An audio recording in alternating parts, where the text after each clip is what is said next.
I still hear the sound of the faucet dripping in that tiny, mildew-ridden bathroom. That's where it happened, where I saw it all. Not a rumor. Not a suspicion. I saw it with my own eyes. She didn't hear me come in. I guess the music from her phone was too loud. Or maybe she just didn't care anymore. People always say you'll feel it when someone's cheating on you. Like you'll notice the late replies, the changed tone, the shift in their smile. I didn't feel anything. I just got home early from work because I forgot my laptop charger. I walked through the door, thinking I'd surprise her with lunch. Instead, I found her on her knees, literally servicing the guy who cleans the dumpsters behind our apartment complex. That's not a joke. He's the actual trash guy. I recognized his fluorescent vest and that disgusting green polo shirt he wears under it. And the stench, like rotten bananas and grease, confirmed it. I froze. My bag slipped off my shoulder and made a thud. That's when they noticed me. She didn't even scream. She just laughed, like she was watching some comedy sketch on TV. He panicked, scrambling for his pants, but she stood there, half-dressed, hair a mess, and smiled like I was the idiot in the room. "Oh," she said, tilting her head. "Didn't expect you back so soon." I didn't speak. I just stared at the scene like my brain had left my body. "You're so predictable," she continued, pulling her shirt back on without shame. "I told Tanya this would happen." "He's too trusting," I said. "He won't see it coming." Guess I was right. He ran out. She didn't stop him.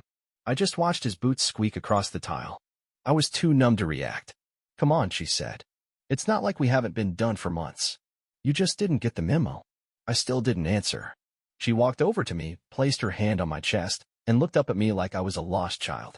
"You know what your problem is?" she asked. "You think love means being blind. That if you don't see the red flags, they're not real. But they aren't, baby. They've been waving in your face." Her words cut deeper than the act itself. Not because of what she said, but how she said it, like I was beneath her, like I was nothing.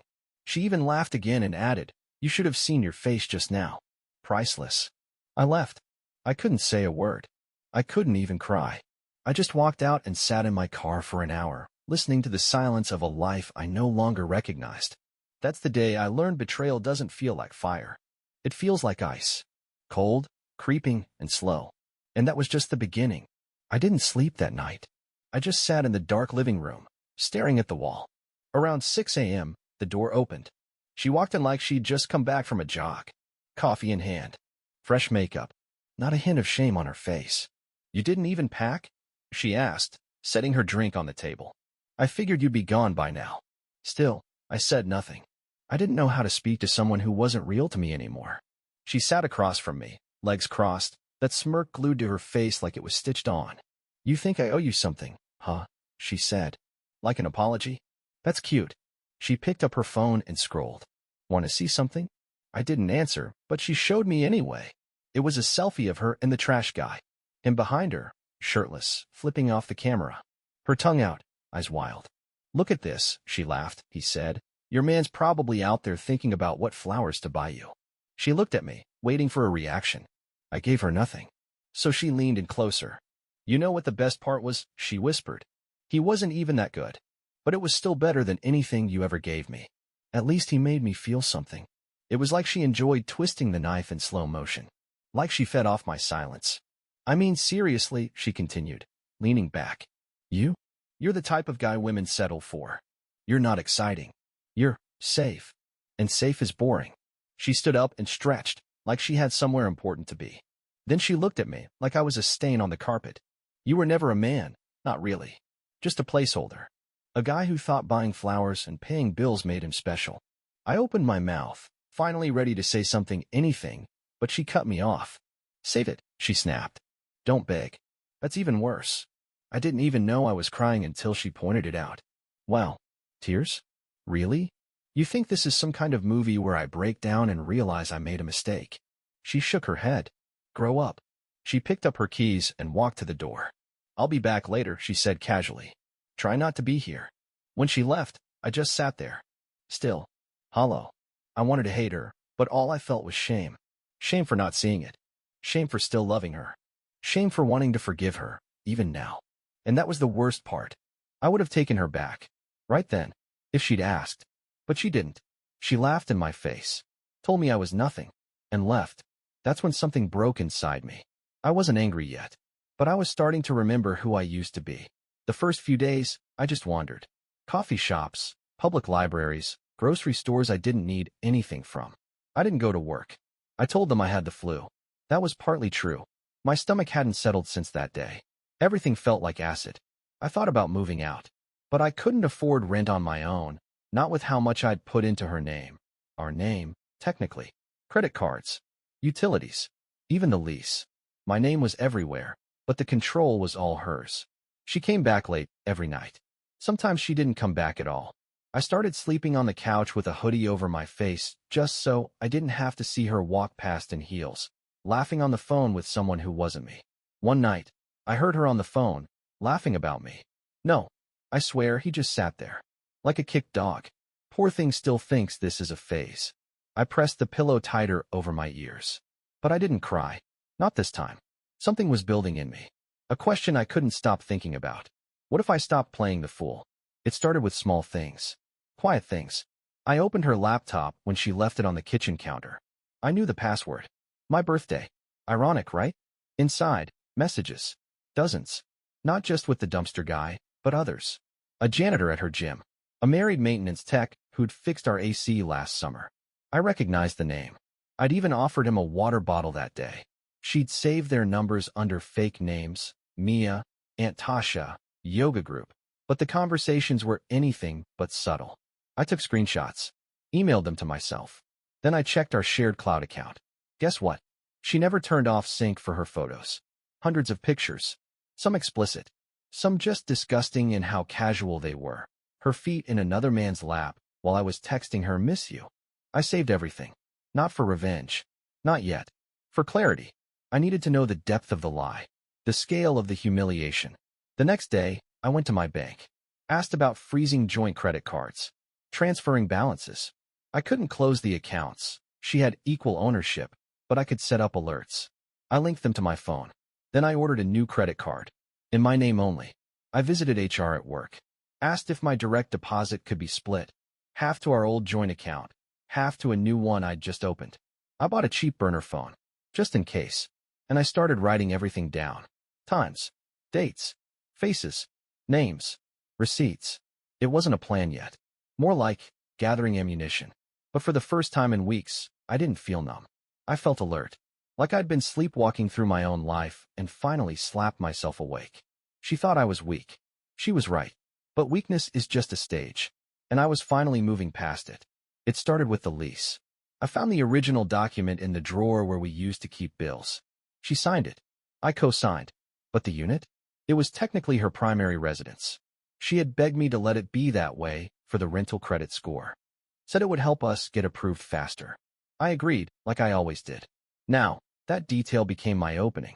I made a quiet call to our building's property manager. Asked if it was possible to remove my name from the lease. Told them we were figuring things out. The woman was kind, even apologetic. Technically, you're the co-signer, so we can remove you at the next renewal. You'll just need her signature agreeing to it. That's when I knew what to do. I waited until she came home late, half drunk, laughing at something on her phone. She dropped her keys. I watched her pick them up without saying a word. Hey, I finally said, can we talk? She froze, rolled her eyes. About what? About getting off the lease. I'm not trying to make this hard. Just want a clean break. She raised an eyebrow. That's rich. You gonna start acting like a man now? I ignored it.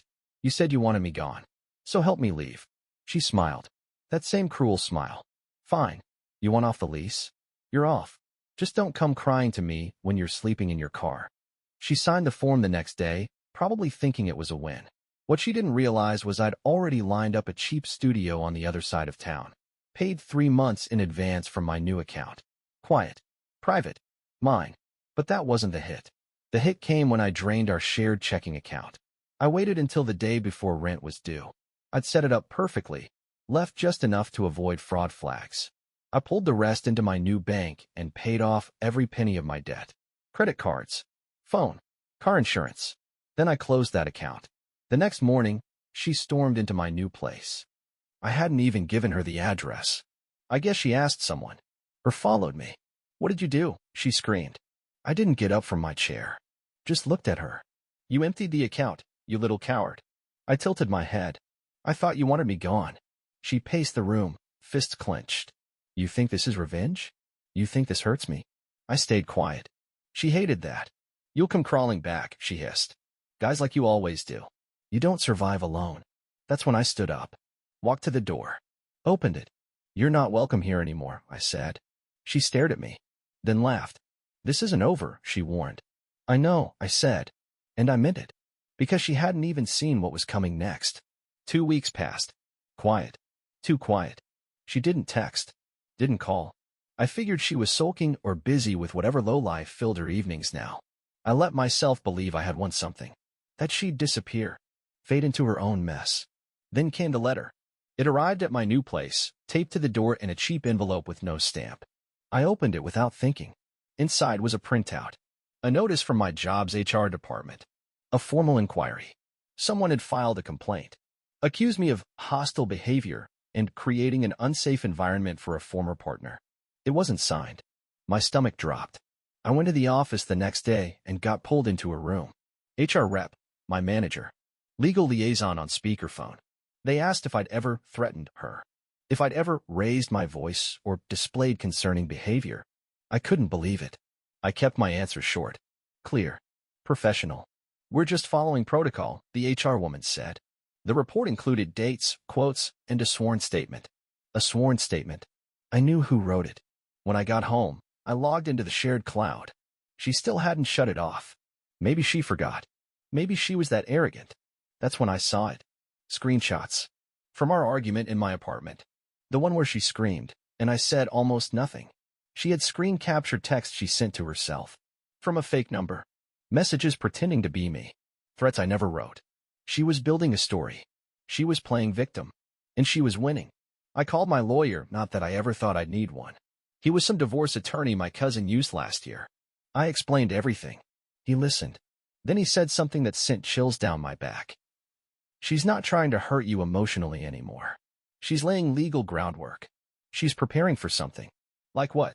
Restraining order. Defamation suit. Maybe even theft if she wants to twist the account drain. She signed the lease release, I said. She told me to leave. Doesn't matter, he said. If she files a report first, you're playing defense from now on. I hung up and sat in silence. She wasn't just reacting. She was planning. I checked my phone. No missed calls. No texts. Then I made the mistake of opening social media. There she was, smiling in a photo with the janitor from her gym. Caption, finally treated right. Hundreds of likes. A dozen mutual friends in the comments saying how happy they were for her. How she deserved better. I was being erased and replaced in real time. She hadn't just humiliated me. She was now painting me as the villain. And people were believing it. That night, I stood in the shower for over an hour. Let the water burn until my skin stung. I thought I had struck first. I thought she was reeling. But the truth? She was just getting started. I stopped reacting. That was the key. I stopped replying to her mind games, her baiting posts, her fake accusations. Silence became my armor. And while she was out there spinning stories, I was digging deep. First, I called in a favor from a guy I knew in IT, quiet, discreet, owes me from a job referral 3 years ago. I asked him to trace the burner number that sent those fake messages. The one she claimed came from me. It took him less than an hour. He called back laughing. Man, you're not gonna believe this. That number? It was bought using a prepaid card. The security camera at the gas station shows your girl buying it. I pulled a still from the footage. He sent it to me. There she was. Sunglasses. Hoodie. Paying cash. Clear as day. I saved it. Labeled it Perjury, Exhibit A. Next, I started documenting everything she posted online. Screenshots. Comments. Dates. Captions. All public. All fair game. Some of it directly contradicted the claims she'd made in her HR complaint. Like her saying I was stalking her in early July when she posted a selfie from Tulum with her new guy, timestamped the exact same day. I was working a double shift, verified on my tie sheet. Lie after lie. And I caught them all. Then came the real break. I dug into her financial history. We still had some lingering links, our old tax filings, joint student loan history, and a shared cloud folder for scanned receipts she never deleted. That's when I found it. A string of Venmo payments, small ones, sent regularly to a name I didn't recognize, Marlon. Memo lines were disgusting. One said Tuesday session. Another, bring the gloves this time. I Googled the name. Took a few tries. Then it hit. Marlon wasn't a friend. He was her personal trainer. Except he wasn't certified. He wasn't employed at any gym. But he was listed in a police database. 3 years ago, arrested for petty theft and solicitation. Charges dropped. But the record existed. And guess what? She'd brought him into the apartment at least twice. I remembered the camera. The cheap smart doorbell I installed last year and forgot to remove. I logged into the account. There he was. Marlon. Walking in. Shirtless. Grinning. Time-stamped. Dated. I packaged it all. Every screenshot. Every lie. Every name. Labeled. Sorted. Backed up 3 times.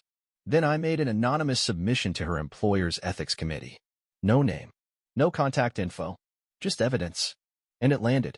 2 days later, she posted a vague story about toxic jealousy and backstabbers trying to ruin her life.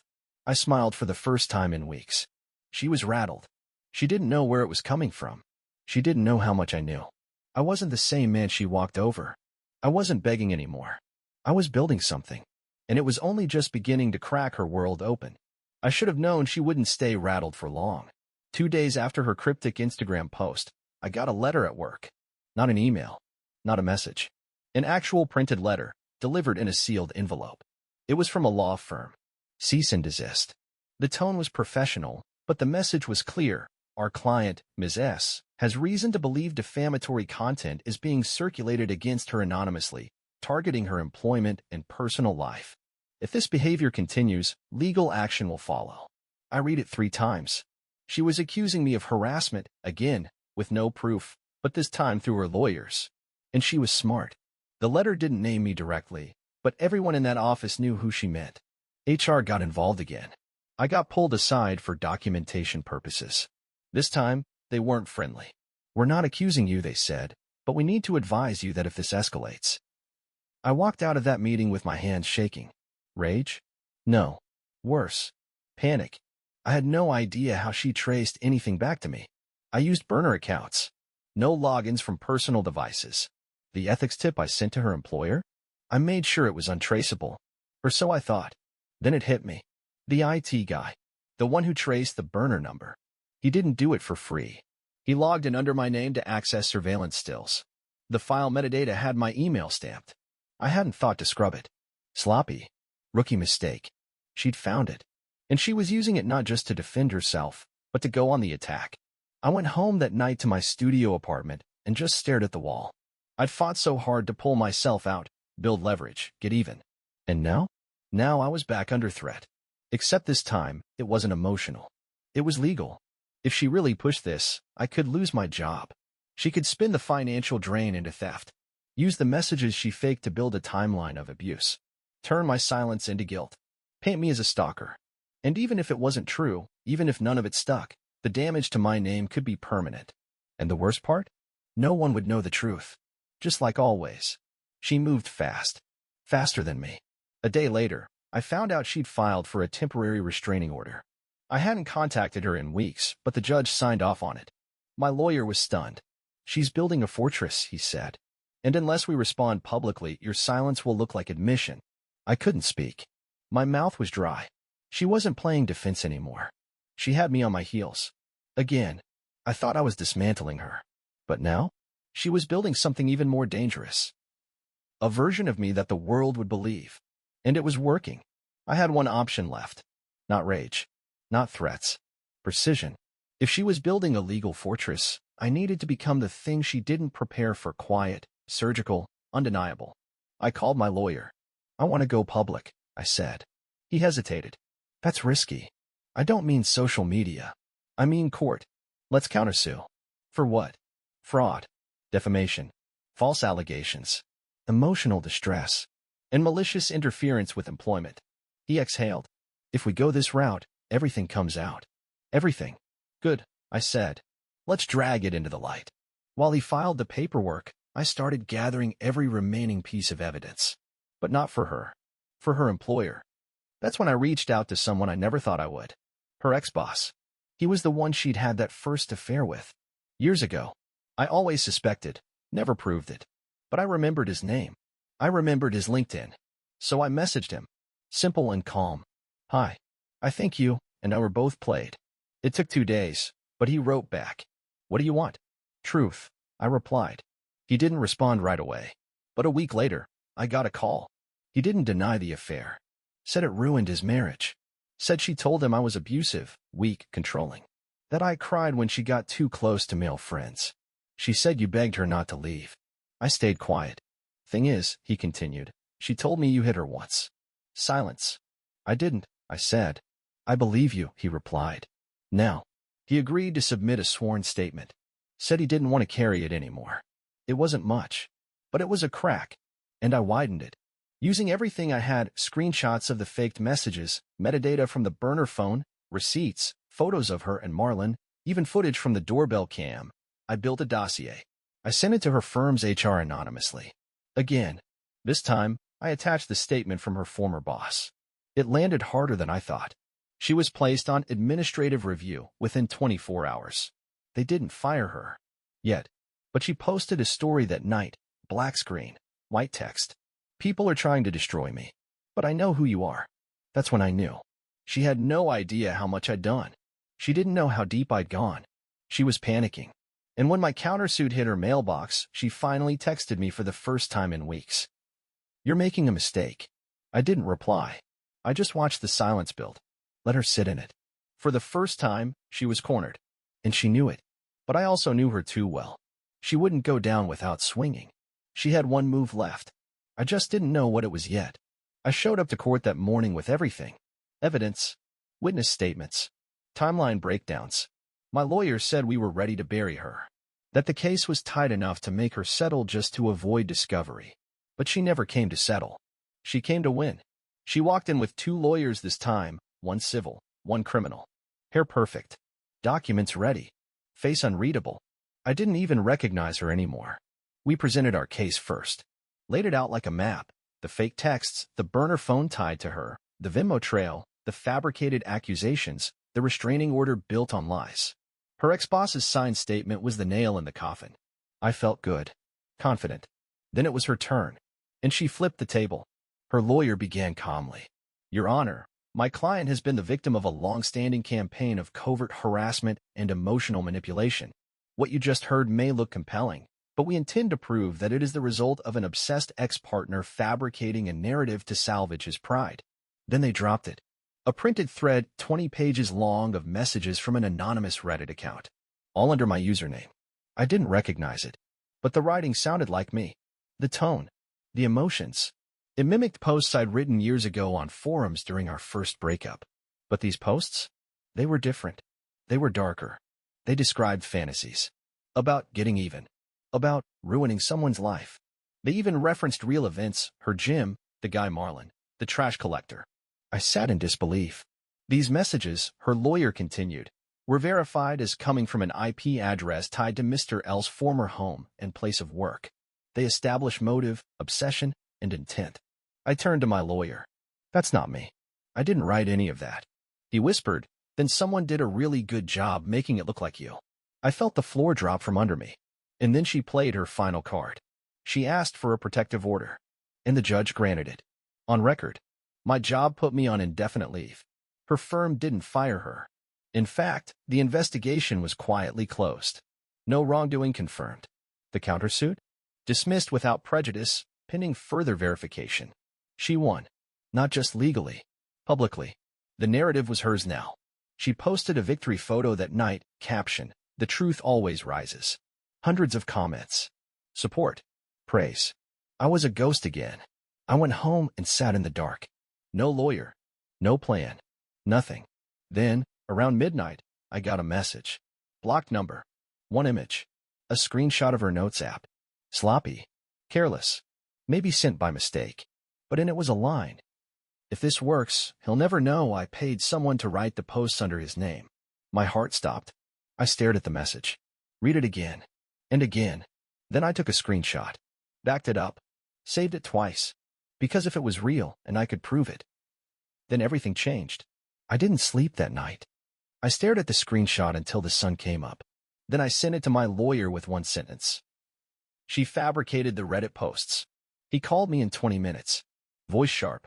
Alert. Where did this come from? Blocked number. Could have been a mistake. Or maybe someone close to her slipped. Doesn't matter. It's traceable. If this is legit, she committed digital fraud and perjury. He looped in a digital forensic specialist. Within 48 hours, we had confirmation. The note was real. Not doctored. Created on her device. Timestamped. Geolocated. The IP tied to her home Wi-Fi. The entire Reddit narrative? Fake. She hadn't just tried to win. She tried to erase me with a lie. We filed immediately. This time, no hesitation. New civil suit. Full documentation. And a separate complaint filed with the state bar because one of her lawyers had knowingly presented fabricated evidence. That crossed a line. 3 days later, her job placed her on emergency leave. 2 more, and the firm publicly announced an internal ethics audit. Her comments disappeared from social media. The fake posts? Deleted. Then the flood began, quiet text from mutual friends, emails from people who once took her side, all suddenly shocked by the revelations. The same voices that called me unstable now called me brave. I didn't respond to any of them. I just waited. Until the night she showed up at my door. I knew she would. I heard the knock at 11:42 p.m. I opened it without a word. There she stood. No makeup. No smirk. No armor. Just a trembling wreck of the woman who once stood over me like a queen. Her voice cracked before the first syllable. I messed up. I didn't speak. She stepped inside, fell to her knees. I didn't think it would go that far. I just wanted to win. I was scared you'd ruin me, and I panicked. She sobbed. Real, guttural sobs. I lost everything. My job. My name. I can't breathe anymore. I don't sleep. You won. Okay? You won. Please, don't take it any further. She grabbed my hand like it was the last thread holding her to life. I'll admit everything. Just don't let it go public. Please. I looked down at her. Shaking. Powerless. Human. And in that moment, something strange happened. I didn't feel satisfaction. I didn't feel power. I felt pity. I walked into the kitchen, poured 2 glasses of water, came back, handed her one. She took it with shaking fingers. Then I sat across from her. Calm. Still. You destroyed me, I said. Piece by piece. You laughed while I drowned. I know, she whispered. But I'm not you. She broke again. Cried into her palms. I slid the folder off the table. All the evidence. All the leverage. And pushed it into the drawer. Locked it. She looked up, confused. I'm done, I said. You're free. Why? She asked, her voice barely audible. I stood, looked her in the eyes, and asked Dee, what would you do in my place? Because I'm still trying to figure out, what would you do in my place? Then I walked out the door, and didn't look back.